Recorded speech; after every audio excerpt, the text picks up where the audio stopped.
Ang tubong nining atong selebrasyon sa Kwaresma o ang tanan natong mga kalihukan sa simbahan, apil na ning pagpamalit og slots, kining atong pagpanukod og balay, kini hasta ning pag-renovate sa atong simbahan, pagtukod dinhig mga facilities, pagtabang ana mga way gikaon, kining tanan, kining mga sugo sa simbahan, mga pagtulunan sa simbahan, pulos gid ni siya paningkamot nga makasulod tag langit. Lingi ay mong tupad ing siguro na kang makasud og langit. Siguro na dili. Kinsa dinhi ang moingon, Pader, siguro na kong makasud og langit. Asa kamot? Oh, sara kabuok. Kamo ding uban unsa may inyo? Hibaw na ko sa inyong isulti, Ginoo ray magbuot. Mao gina. Kanabitang magmisa kog patay, moingon dayon ko, kinirong atong gimisahan, hain ka ni ron sa langit o sa impierno, Ginoo lay magbuot, Pader. Bisan ka ng sultihan nga Ginoo'y magbuot, di biya na sakto. Nga naman, gitudluan manggutas Ginoo sa pinaagis mga propeta, pinaagi sa mga apostoles, ug labaw tanan pinaagi ni Kristo. Gitudluan naman ta unsay makapalangit, unsay makapaimpierno. Diri lang sa unang pagbasa ingon, pagbalaan kamo sama nga ako balaan. Unsa man na? Unsa may makapabalaan matud pa diri. Turgon ning basahon, bugo-bugo ra bataning Bible. Ni aman ni sa Leviticus Kapitulo 19, ayaw pangawat. Karon sa atong nasod, porting kinawatay. Ayaw pangawat. Wa magingon diri nga ayaw pangawat, bisag piso. Basta ayaw pangawat. Pwede day na ang kawat piso. Pwede dili. Tubag. Piso raman imong ikawat. Okay ra na. Dili oy. Kay ang gisulti lagi ayaw pangawat. May sa mga politicians nato karon, pila ka buok nila ang nagtuman aning ayaw pangawat. Pila ka buok. Tanaw-tanawa lang. Ayaw ka mo paglimbungay, pagbinakakay. Kinsa may mga matinud-anon kay diha na ay transparency ug accountability sa ato mga naglingkod ron. O katong nang ambisyon pang mulingkod kay 2028 wala ni Claymore naman ni ron, labi na ni declare na si BP Sara nga mo dagan pagka presidente. Wa na ang focus karon sa mga politicians ang 2028 na. Ang tanan nilang buhaton karon para nas 2028. Pila pa ka tuig? Duha. Pero ang una-una na nila pila ra man ang tuig mo labay ra man na. Pero pila man nila ang tinuod yung wa mangawat, wa maglinimbungay. Ari na lang ta sunod. Ayaw paghimo og dili matarong nga paghukom. Kanang hukman day nimo ang tao sumala sa imong gustong ihukom niya. Ako magkatawa man gyud ko ana, ako gining balik-balikon kanang impeachment. Duha man kabuk impeachment ni sod karon. Ang impeachment para sa presidente o ang impeachment para sa vice presidente. Di na lang ta maghisgot atong last year. Karon lang. Pagsud gyud sa impeachment against sa presidente nga nag-accuse niya og kanang sa titawag na abuse sa public trust ba na sa tunang kuana, betrayal of public trust.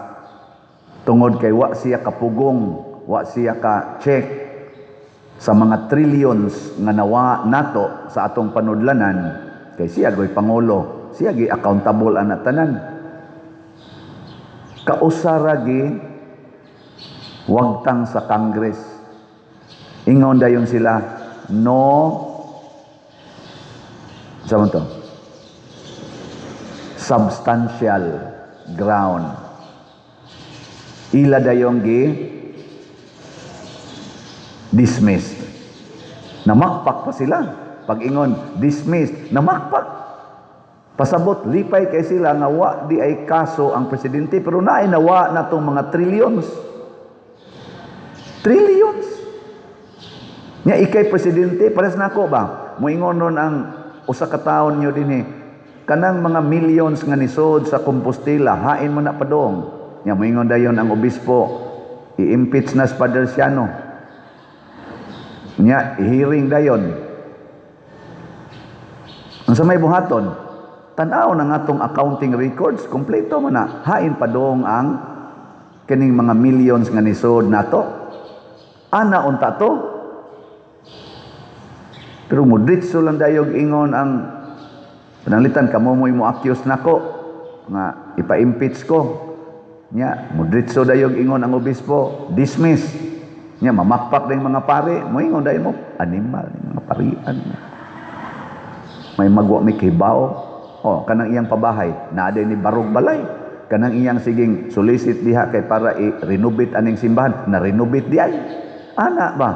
I-verify na to. Moingon sa ta, kana dayong flood control. Naa day flood control, siya man to'y gasulti nga 5,500. Naa day flood control, kasagaran ghost man, kasagaran substandard man, nga lusno nagi karon. Unya di siya accountable ana nga siya may nang hambog. Kadto dayong iyang pabahay nga tag 1 million kabalay kada tuig. Karon pila man kabalay ang natukod. Hapit naman matapos iyang termino. Natukod itong 6 million kabalay para sa mga homeless. Nya gabadsit ra ba to ato? Mao ba itong giingon ni Sir Ted Pailon og tinuod to, di na lang ta mo check. Ganahan mong mo check. Pangutan alas Ted Pailon, nabati man to nako niya. Nag-release og 3.6 trillion para sa DepEd. Ang number 1 ato pagtukod og mga classrooms kay shortage tag 165 bana 1,000 ka classrooms. Unya ang natukod atong 2025 22 ra ka classrooms, dili di siya accountable ana nya na release ang 3.6 trillion. Kumusta ang atong Congress? Maayo ba silang manghukom? Mo na basin ba dili na tabalaan kay pataka na lang tag hukom. Unya karon ang 125 million nga sa Vice Presidente, ilag yung ipa-impeach tungod anang 125 million. Ang mga 4 trillions, more or less, nga nawa, dili accountable ang Congress, nga mao'y tigbantay, ang Senate, sila'y tigbantay, dili sila accountable, sila pa'y mo pa-impeach. O niya, ang Congress, noon kaayo nga, mga corrupt. The most corrupt department. Maunay ila karong tawag. Sa ito'y tawag na crooks. Crocodile. Kumusta ang atong pagpanghukom? I-check na to. Mauna, bisag kita din higod. Kumusta mang atong pagpanghukom? Ano yung mga diri? Ayaw panumbalay, aron manglibak. O unsa may bottom line nining tanan mga igsoon. Unsa may bottom line ningon si Kristo, unsay inyong gibuhat sa labing ubos, mao nay inyong gibuhat nga rinako. Unya kay ako may muhukom ninyo inig final nga paghukom, anha ra nako diha ibase. Mao na ang atong ebanghelyo naghisgot, gigutom ko, giuhaw ko, hubo ko, wa ko'y balay, nagmasakiton ko, nabilanggo ko. Mao ni ang mga labing ubos nga tao. Mao ni ang mga sitwasyon nga labing ubos. Ilinga imong tupad, ingna mopadayon kag kana mga way balay. Ingna ba? Ingna daghan marong way balay, wa para ba na matukurin Padre Siano. Imong gipadayon sa inyo? Ana, labing ubos.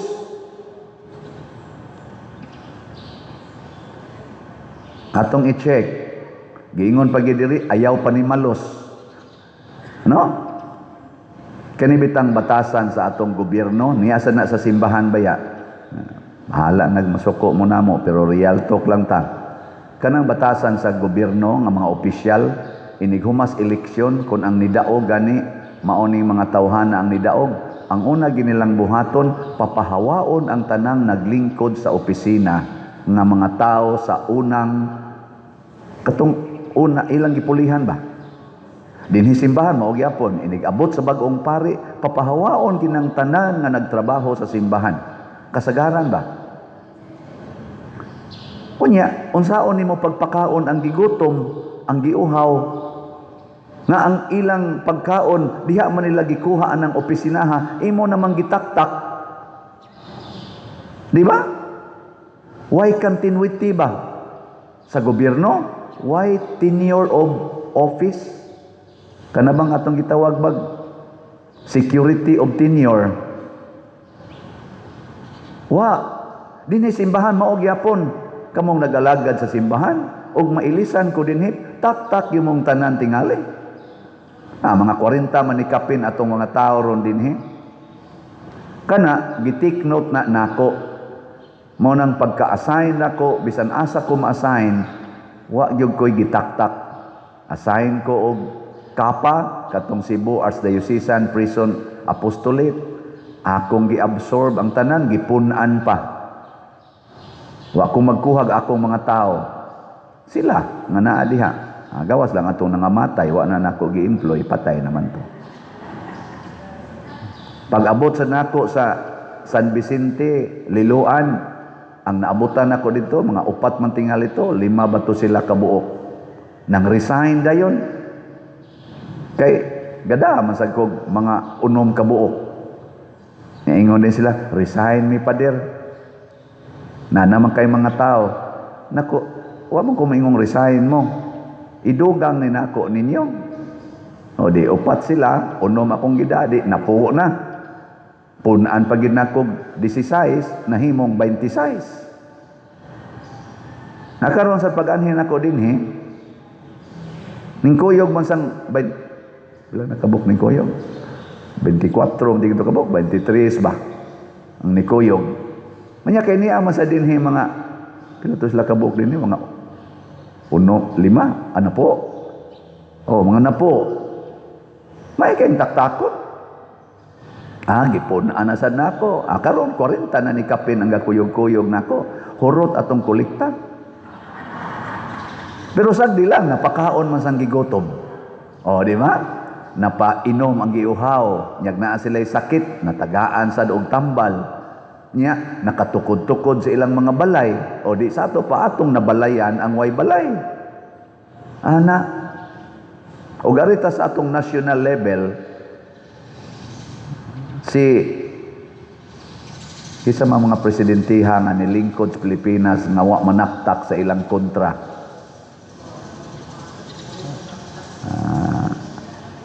Noon, mamao magilas lang kinaiya, pero sa ako lang na hinumduman, si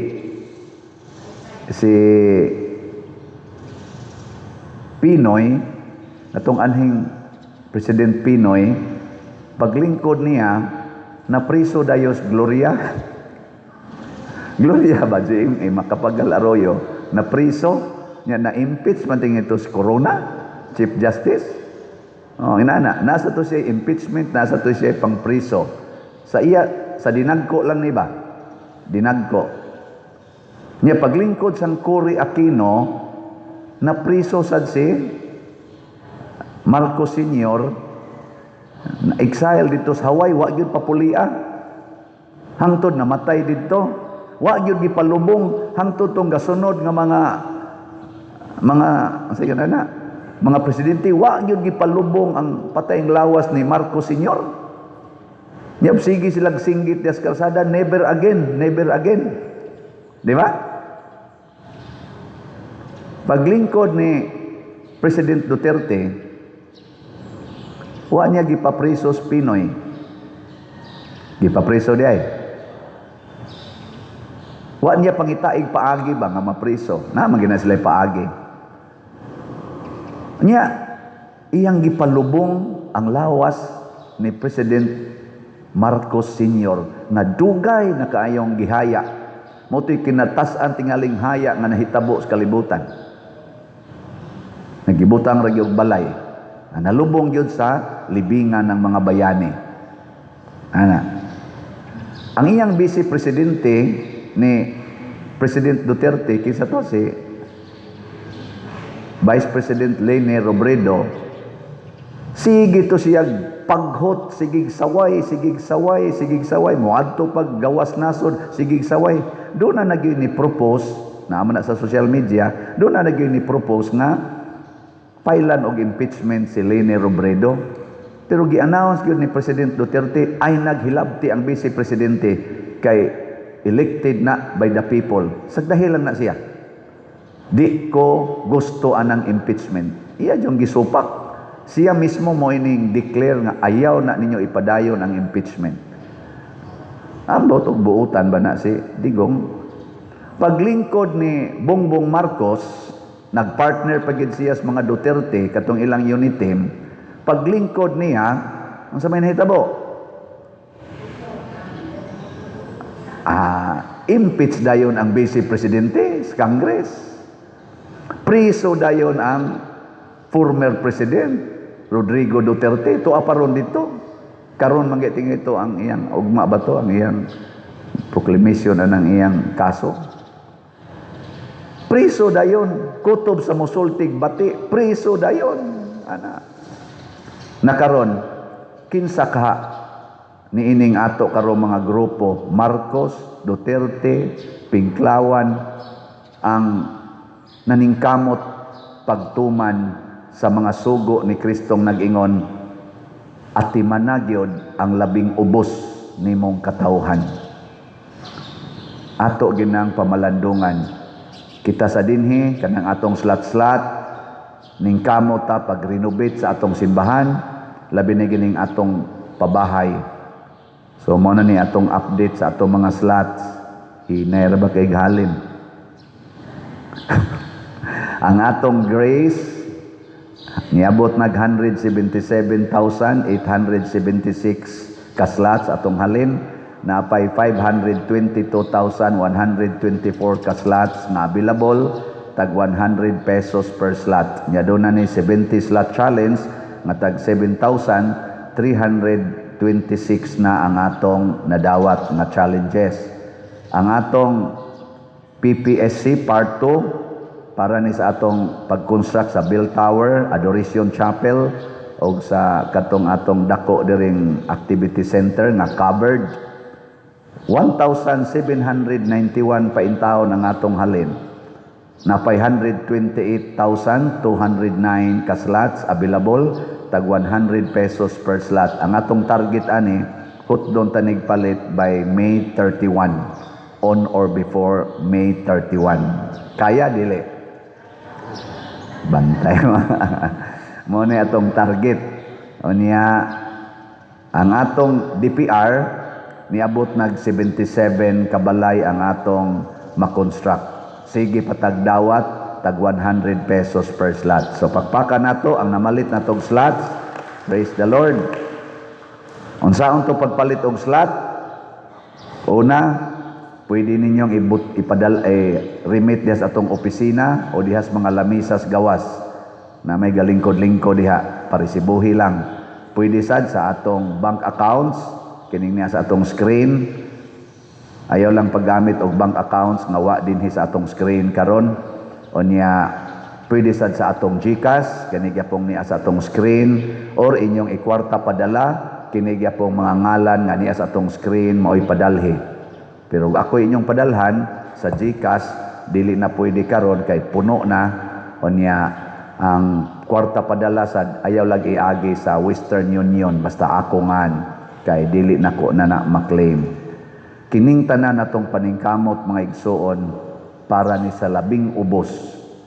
Ang atong simbahan karon, ang atong parokya, tawgo natog labing ubos kay wa pa mahuman ang iyang bell tower, wa pa siya adoration chapel. Mahog siya labing ubos. Ang ato bang simbahan ba, ang atong community, wa sad siya activity center nga adto ta makagather nga dili ta madisturbo sa uwan o sa init. Muna maningkamot ta nga ma-address nato. Mahog sa nagmurag shelter. No? Anong mura mamog ng aluya?